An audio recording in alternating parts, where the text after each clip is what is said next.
Bonjour, ici Guillaume Crouzet depuis les studios de CGTN à Paris pour la revue de presse française.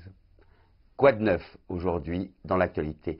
Le Parisien consacre les 2/3 de sa couverture à une photo du président français en bras de chemise. Le cliché a été pris il y a 2 jours en Normandie. Macron est reparti en campagne, titre le journal. Et d'après les observateurs, le président de la République n'est jamais aussi bon que dans ces moments-là. Il est aujourd'hui dans le Lot à la rencontre des élus d'Occitanie. Amusant télescopage à la une du Figaro. Alors qu'une publicité en bas de page indique que 4 ventes aux enchères sur le thème de l'Asie, dont une consacrée à l'art chinois, auront lieu à Paris en juin prochain, en haut du journal, c'est l'annonce de 2 expositions qui se tiennent actuellement au sujet de Fujita, le plus français des peintres japonais. À la une du Monde, la nouvelle dame de fer de Grande-Bretagne, Theresa May. Son accord de Brexit a été violemment rejeté par le Parlement. Et si la première ministre britannique plie, elle ne rompt pas. Elle a survécu à une motion de défiance et espère désormais obtenir de Bruxelles une date de report de sortie de l'Union européenne. Dans ce même numéro du Monde, la révélation d'un scandale économique sous ce titre choc, Amazon, les poches et les poubelles pleines. En 2018, le géant du commerce en ligne aurait détruit plus de 3 millions de produits neufs en France. Pourquoi?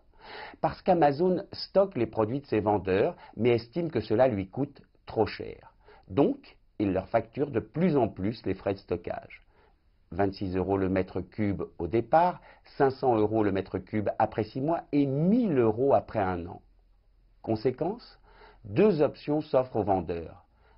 Implantés à une écrasante majorité en Chine, comme le souligne le papier, rapatrier leurs invendus ou laisser Amazon les détruire. Ce qui arrive le plus souvent compte tenu des frais d'envoi et de douane, au final, un véritable gâchis.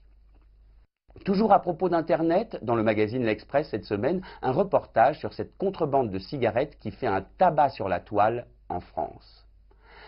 On y trouve des paquets entre 3 et 5 € contre 8 en moyenne chez les buralistes. Certains sites installés en Pologne ou au Luxembourg vendent ainsi, sans être inquiétés, des paquets en provenance d'autres pays européens, comme la Bulgarie, où ils sont fois moins chers. Mais le trafic provient aussi de pays étrangers comme l'Algérie ou l'Ukraine, dont les cigarettes sont importées en contrebande. Bien que passible de 10 ans de prison, la justice sanctionne peu les trafiquants et les agents des douanes sont dépassés par l'ampleur du phénomène. Pour clore cette revue de presse, un joli portrait cette semaine dans le magazine Challenge. Le titre du papier, Dessine-moi un hôtel, un clin d'œil à la magie de l'écrivain Saint-Exupéry. Et justement, le travail de l'architecte belge Jean-Michel Gatti, c'est bien de fabriquer du rêve. Vous avez sans doute déjà vu cette incroyable piscine.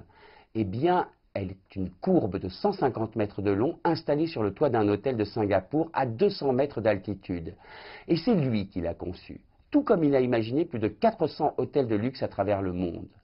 L'homme, qui travaille 18 heures par jour et effectue l'équivalent de 2 tours du monde chaque mois en avion pour se rendre d'un chantier à l'autre, des Maldives à New York, passera cette année du temps en Chine.